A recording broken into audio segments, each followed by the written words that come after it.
A Steelers insider just said that Minkah Fitzpatrick could be coming back to the Pittsburgh Steelers here in 2026. Welcome into Steelers Talk. I'm your host, Jack Sperry. We've got the latest Steelers free agency rumors and updates for you guys here about a week before we get things started in NFL free agency here. But before we get into the content today, make sure you guys check out our website right here, chatsports.com/Steelers Talk, and pick up your Steelers Talk channel t-shirt today. We've already sold 7 of these babies from our AM video today, and we are actually right up against our number one seller right now in the company, the Raiders Report, which, by the way, had a multiple week head start on us. We're just 6 shirts behind the Raiders Report. So I'm wondering, can we pass these guys? Can we be the number one channel here at Chat Sports in terms of selling these channel t-shirts? So if you guys want one today, you guys have been asking for them for a long time. You guys can go chatsports.com/Steelers Talk. These t-shirts are $24.99, so it's a really good price. You get the Steelers Talk logo on there. You can rep it at Steelers training camp or at Steelers games or wherever you're walking about, or you could just wear it at home. I don't care,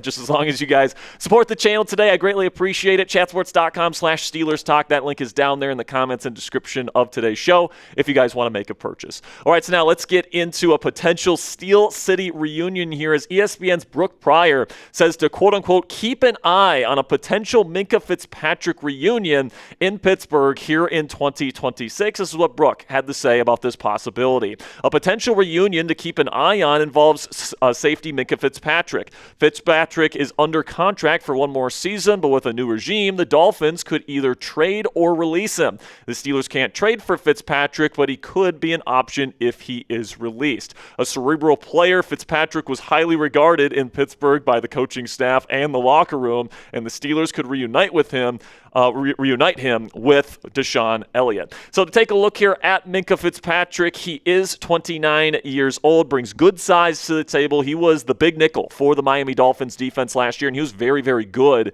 in that role. Obviously, he had a very illustrious career here in Pittsburgh, a 3-time first-team All-Pro selection here in the Steel City, and he is well regarded here in Pittsburgh. There's no doubt about that. And in theory, this is a really fun idea, right? Bringing back somebody that was so good for this franchise for so many years. He's coming off a good season in Miami, and to bring him back and combine him with Jalen Ramsey and DeShon Elliott and create that incredible 3-safety package here in Pittsburgh and run that big nickel defense that we expect Patrick Graham to run here, I mean, that's a lot of fun to think about, right? Bringing Minkah back. However, I don't think Miami is going to release him, and because of that, that means the Steelers won't have the opportunity to bring him in.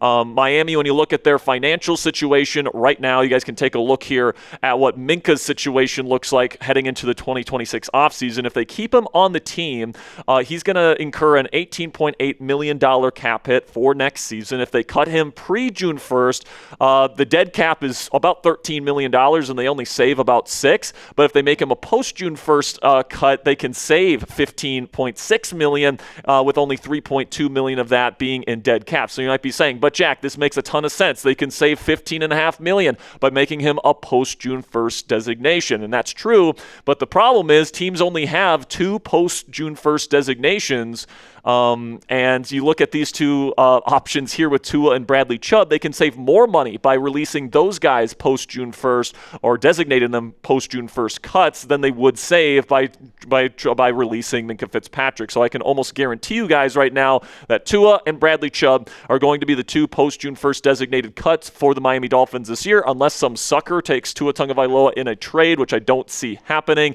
So I do think Minkah, when it comes to his situation, I do think Miami will probably shop Minkah this offseason, and somebody could trade for him this offseason, and that's how they unload him off their books this year. But I find it really unlikely that they are going to release him this offseason, just because they only save about $5.5 million if they cut him pre-June 1st. And I just don't think the juice is worth the squeeze there. I think they might even keep him through the start of the season here, trade him at the trade deadline. That's another possibility that Miami could embrace here, but I just think the least likely scenario here is that they release Minkah Fitzpatrick. And And even if they did, guys, I think the price tag might be a bit too high for the Pittsburgh Steelers, where I'm thinking they might be trying to draft a safety this year. They might be looking to bring in somebody a little bit less expensive because they are paying a lot of money for Jalen Ramsey and DeShon Elliott.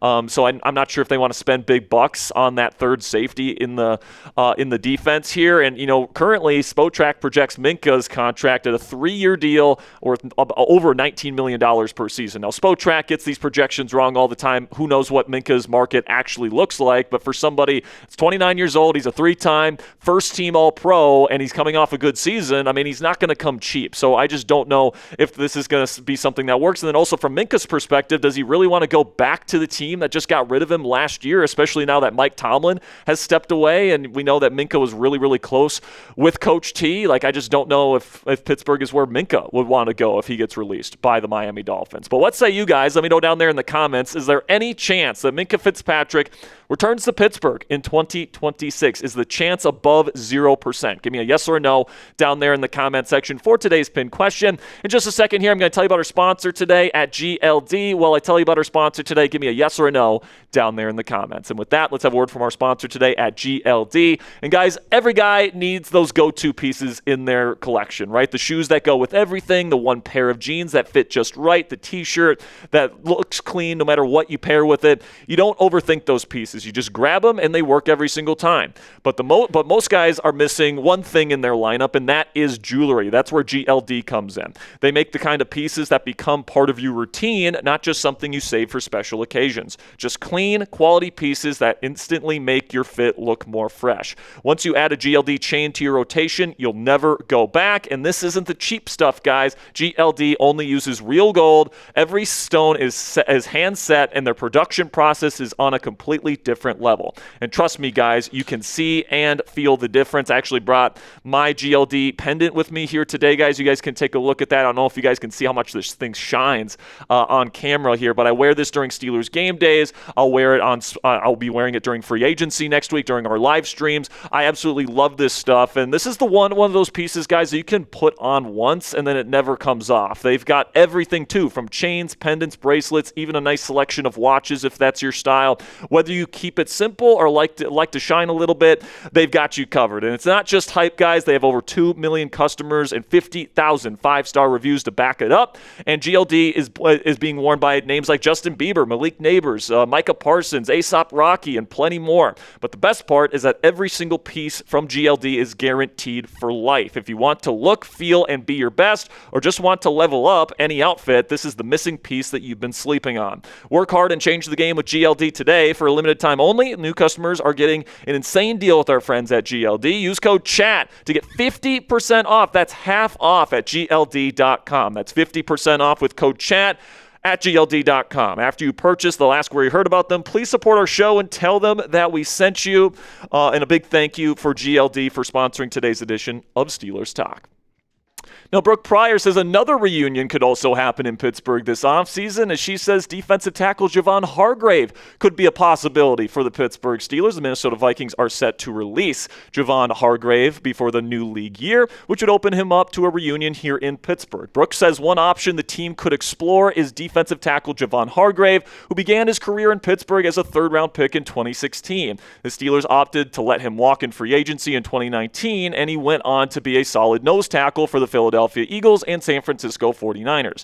He spent the 2025 season in Minnesota, but according to ESPN's Adam Schefter, the Vikings plan to release him by the start of the league year if they can't find a trade partner. Now, whereas I think Minkah is a really fun idea, and I would welcome a return for Minkah if the Steelers can make it work financially, this is one where I don't care what the money looks like. I do not want Javon Hargrave back here in Pittsburgh, and I think Javon's a fine player. He was okay for the Minnesota Vikings this past year. He was doing a decent job getting after quarterbacks, but honestly, man, like Javon Hargrave, when I look at him, I see him as a penetrative type of player, not a true nose tackle, and he's somebody that's honestly one of the worst run-defending defensive linemen in football at this stage in his career, and he's more of a true pass rusher, and that's exactly how I feel Keanu Benton is at this stage in his career, only Keanu is younger, and I think he's better and more explosive. I think Keanu has issues with anchoring. I think that Hargrave has very similar issues at this stage in his career, and if you're looking for a true run stuffer in the middle of your defense, Javon Hargrave wasn't even playing nose tackle for the Minnesota Vikings last year. He was playing 4-eye because he's not a good run defender and he can't anchor against double teams like maybe he used to. And Benton is somebody that is very similar, where he has a tough time anchoring. He's more of a disruptive presence.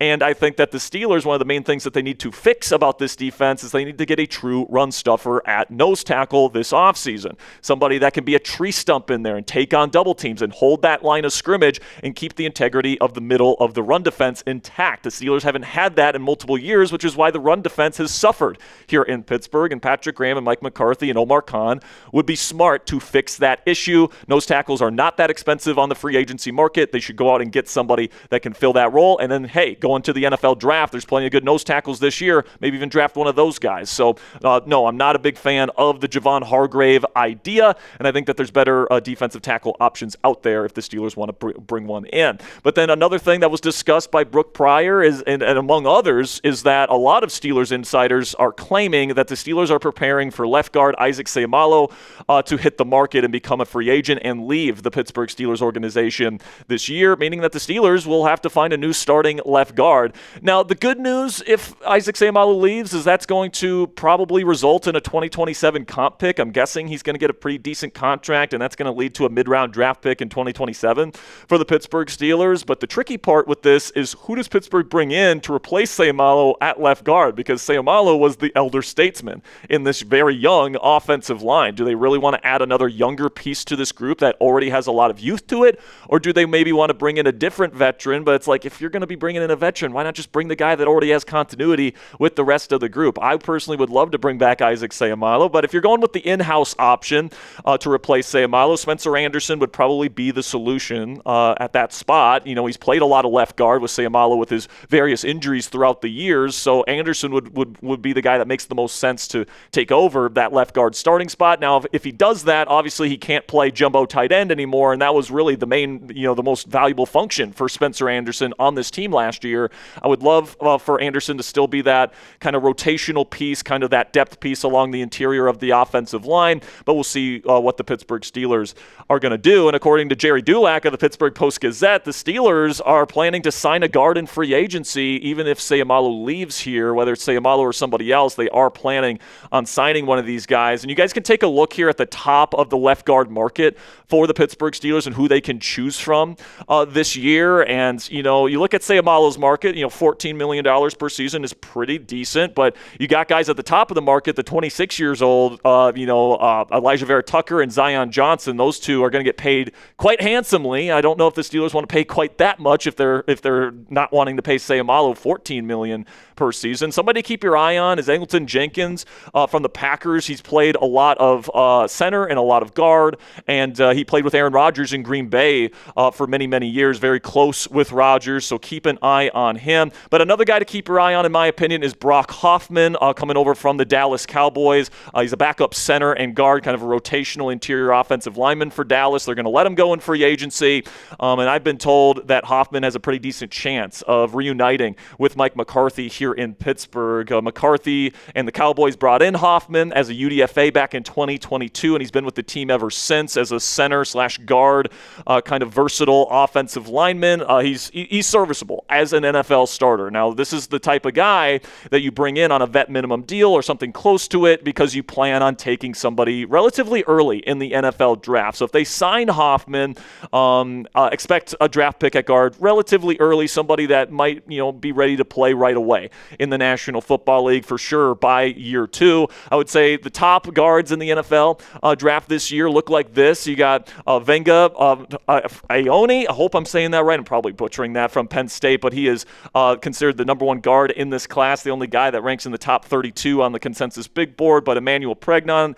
and Chase Pasantis, 2 guys that could go in round 2. The Steelers talked with both of them formally at the Combine last week, but also Jennings Dunker and Kalen Rutledge are some other guards that are getting some attention position as potential day 2 picks. Some other guys that could probably, you could get on day 3, I would say, that you could keep your eye on here are Billy Schroth from Notre Dame, Logan Jones and Bo Stevens from Iowa, Parker Brailsford from Alabama, and then Jalen Farmer from Kentucky. All those guys are pretty decent offensive line prospects. I think it'll go pretty early on day 3. But the 2 formals that the Steelers had with guards at the NFL Combine this year in Indianapolis were Emmanuel Pregnon from Oregon and Chase Basantis from Texas A&M. But I will say, guys, the lack of offensive line formals that they had this year definitely point to a left guard being signed in free agency. So whether that's bringing back Sayamalo, whether that's bringing in Jenkins, whether that's bringing in Hoffman, whether that's somebody else, it does point right now to the Pittsburgh Steelers spending some of their available cap space here in 2026 on a starting left guard. But if I'm being completely honest with you guys, I would just bring back Isaac Sayamalo, especially if that price tag from The Athletic is correct. 2 years, $14 million per season.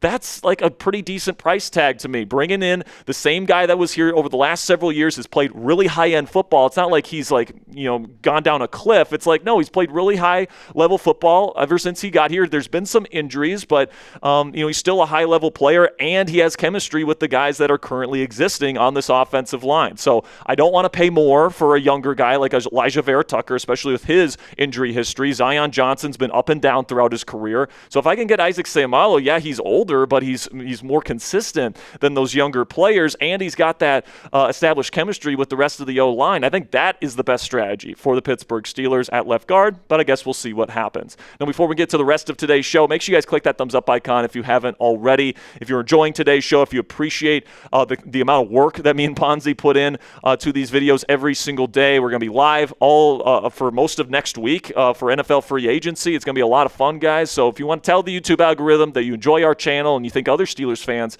should watch our videos, click that thumbs up icon if you haven't already.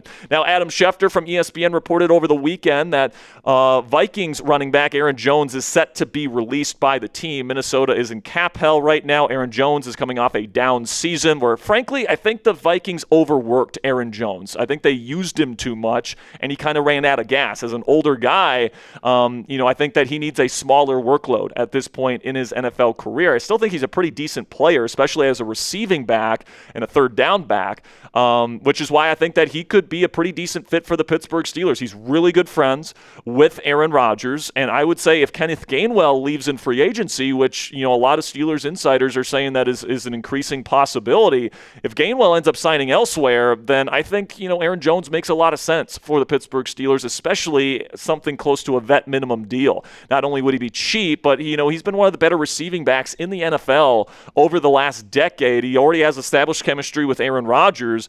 He can fill that number 2 running back role immediately, and I think that he would be more efficient than he was last year because he wouldn't be on the field as much, right? Jaylen Warren is more than capable of taking that number 1 running back workload, and then Jones can come in on third downs and other stuff like that. He can be used as a slot receiver as well. You can get creative with the way that you line him up, similar to Kenneth Gainwell, and obviously if Aaron Rodgers is returning, that connection that he has with him is definitely another thing that lends credence to this actually happening. So I think Jones would also come super cheap, probably something close to the vet minimum to play with Aaron Rodgers one more time on a team that's pretty well built, I would say, in the Pittsburgh Steelers, and to still be a part of a rotation. I think that's something that he would be interested in, and I think that this would be very realistic if the Pittsburgh Steelers are interested in Aaron Jones. And then, hey, if he's not good anymore and he's just completely washed, all you had to pay for him was the vet minimum, and then hopefully Caleb Johnson, is good enough next year in year 2 in his NFL career to assume that running back 2 role. Not only does Aaron Jones bring you that third down back skill set at a super low price point,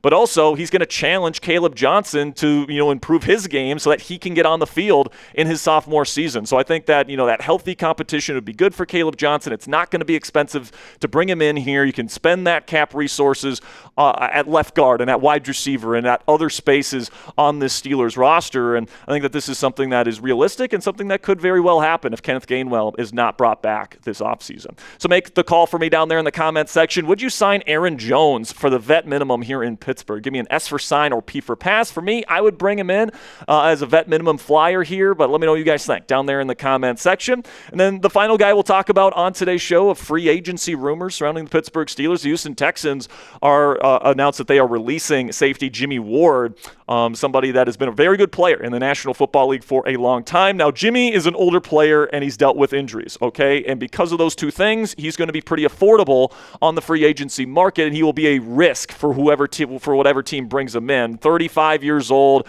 He's coming off a major foot injury where he didn't even play this past season. And at this age, coming off a year where he didn't play any football, it's definitely going to be a risk for whoever brings him in. But this is somebody that's been a team captain, has been a really good football player for a long time, and right now Spotrac only projects his contract just above league minimum, $1.4 million. And this might be exactly the type of player that the Steelers are looking for in a win-now season, where you've got Jalen Ramsey, you've got DeShon Elliott, two veteran players, and Ward, you could make an argument, could fit right into that, especially because he hasn't really slowed down when he's been on the field. He's still been a very highly graded safety, even into his 30s. Now, obviously, coming off that foot injury, there's that big question mark of whether or not he's going to be, fast enough and good enough to play in this league here at 35 years old. I think that's a more than fair question, and that's exactly why I would probably pass on Jimmy Ward. And there's also not a lot of connection here. Ward does not have really any connection to Mike McCarthy or Patrick Graham or anybody that was hired on the Steelers coaching staff, so I think Ward will probably decide to go elsewhere, and I'm hoping the Steelers maybe go younger at the safety position this year. All right, that'll be it for today's Steelers free agency rumors. Tomorrow morning, I am planning a Kyler Murray spotlight video. It was announced today that he is going to be released by the Cardinals, and the Steelers could pick him up for the vet minimum. I'll let you guys know tomorrow if I think that's a good idea. But finish up today's show by going down there in the comment section and give me a real one down there in the comment section. All caps, real one. We want to give you guys some love if you made it to the end of today's show. And don't forget, guys, to click that subscribe button. Greatly appreciate all of your guys' support. I'll see you guys tomorrow, and until then, here we go, Steelers.